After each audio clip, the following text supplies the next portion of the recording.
Et pour le dossier de ce soir, je reçois sur ce plateau Némi Kiams, communicateur du PPRD. Bonsoir et bienvenue. Bonsoir Claude. Merci pareillement. Et merci de répondre à notre invitation ce soir pour parler, du bilan de cette campagne électorale. Mais avant de parler de la campagne électorale, vous êtes aussi de la majorité présidentielle, l'année étant à sa fin.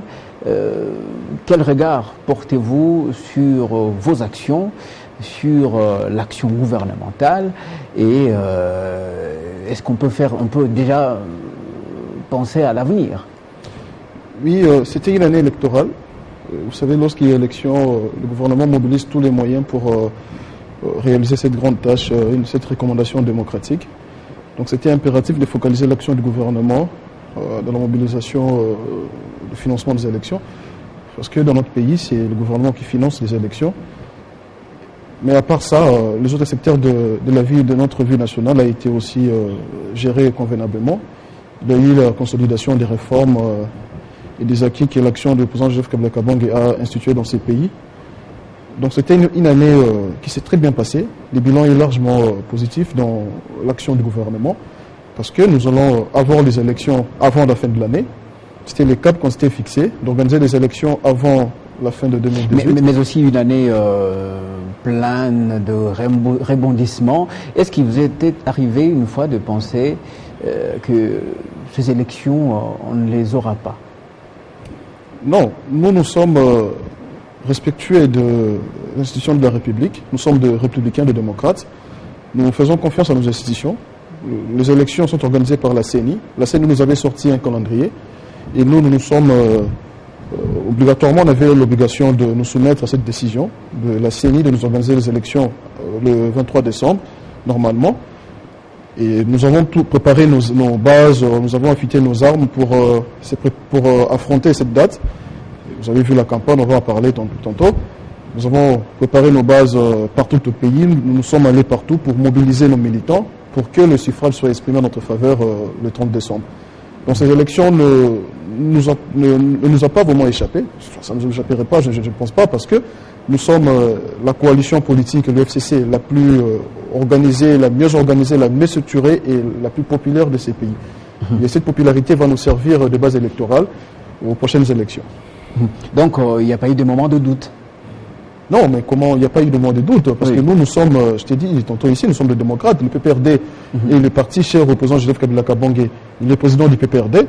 Et étant donné qu'il est également le père de la démocratie congolaise, il sera le premier ancien président du Congo vivant. Donc nous disons, il est vraiment important. Pour nous, ce n'était pas vraiment une surprise, c'était une attente. Nous connaissons notre leader, c'est un démocrate. Il avait promis de respecter la Constitution, il l'a respecté, il a désigné son successeur. Donc ce n'était pas vraiment une surprise pour nous, ça ne nous a pas étonnés, parce qu'on s'entendait à ça. Et ça n'a pas créé des scissions?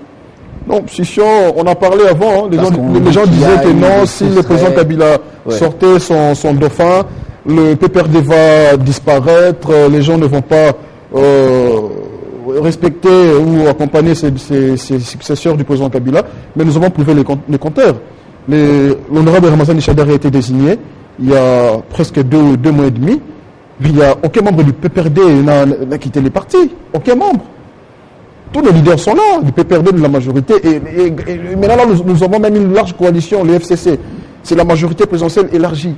Beaucoup de nos frères qui ont la passion de ces pays, qui ont vraiment besoin d'assister, d'accompagner l'artisan de la démocratie, Joseph Kabila Kabange, qui ont vraiment besoin de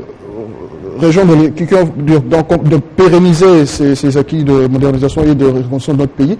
Ils ont rejoint le bateau, le FCC, et nous sommes ensemble avec eux, nous cheminons droit vers la victoire électorale. Alors, vous avez été parmi ceux qui ont participé de loin ou de près à cette tournée du candidat Chadari.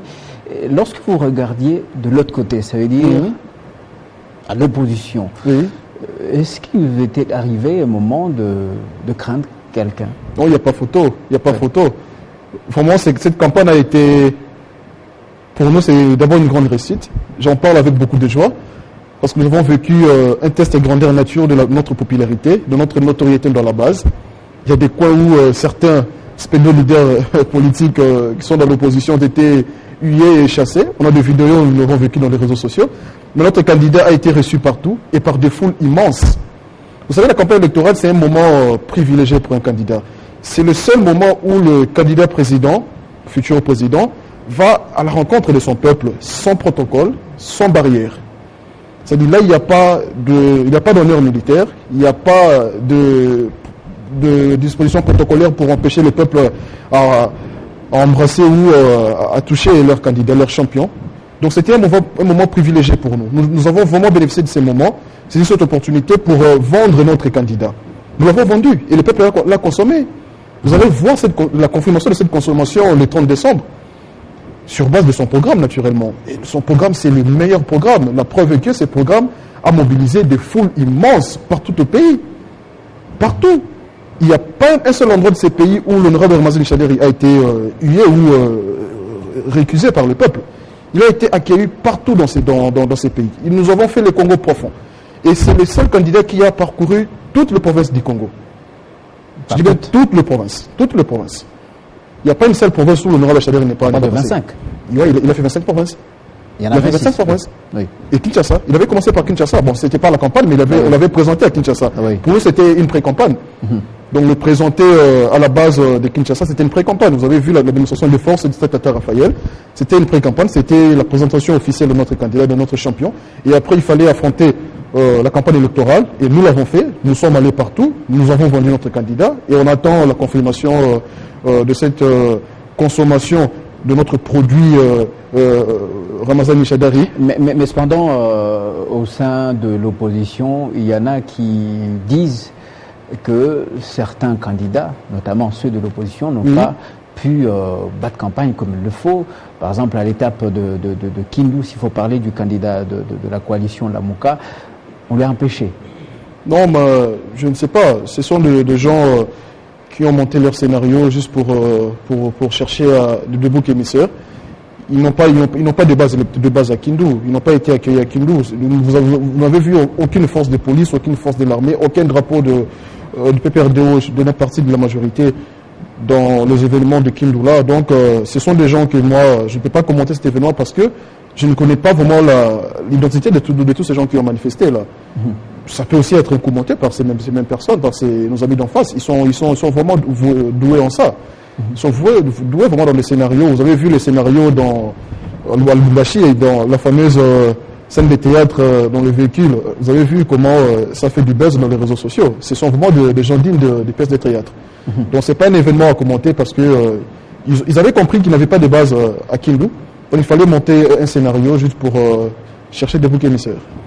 Alors, la campagne a pris fin et ici à Kinshasa, la CENI a d'ailleurs demandé qu'il n'y ait pas la CENI, mais plutôt l'hôtel de ville, pour ne pas susciter des troubles et tout.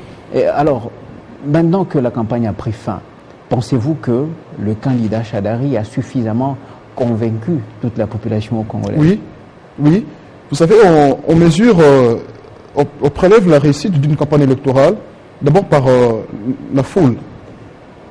Parce que lorsqu'on va en campagne électorale, c'est d'abord une guerre des foules, la guerre du nombre. Et le nombre a été consistant, a été vraiment immense de notre côté. Et ce nombre-là, je vous ai dit au début ici, va nous servir de base électorale. Nous allons nous servir de ces foules pour maintenir la victoire de notre côté, pour que ce suffrage électoral soit exprimé à notre faveur. n'est pas souvent synonyme de... Oui, les foules, vous savez, la foule... Il y a des curieux, il y a... Non, pas tellement. Notre peuple n'est pas dupe. Le peuple congolais est assez mature aujourd'hui. Oui. Il sait que lorsqu'il y a élection, il faut suivre un candidat pour son programme et non pour quoi que ce soit. Oui. Donc partout, notre candidat est passé, notre champion Ramazani Chadari a été accueilli par d'abord ses militants. Ce sont nos militants qui se sont mobilisés pour l'offrir de tous ces accueils chaleureux dans toutes les provinces où il a fait le déplacement. Donc pour nous, c'est une grande réussite. Et c'est toutes ces foules-là qui vont nous permettre, nous servir de base électorale le 30 décembre.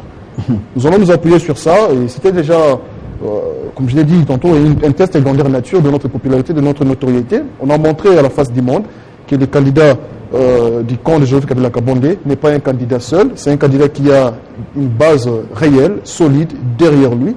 Et cette base s'est exprimée lors de la campagne. Vous avez vu les différents accueils qu'on a réservés et les cartons pleins qu'il a fait partout dans la campagne électorale.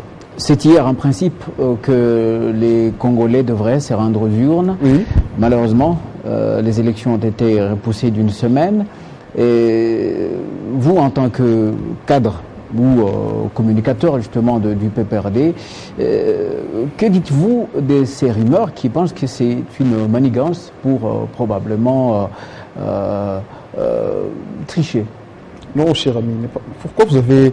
C'est un constat que j'ai fait dans notre pays. On a vraiment la facilité à prononcer des gros mots, des mots durs. La tricherie, c'est un gros mot. On ne peut pas le prononcer en vain comme ça. Il n'y a pas de tricherie. Vous savez, bien comme moi, le kit électoral, le machine à voter destiné pour la ville de Kinshasa a été consumé, ont été consumés plutôt à l'incendie qui s'est produit il n'y a pas longtemps dans l'entrepôt de la Commission des transitions indépendantes. Et cela a créé automatiquement une insuffisance des machines à voter.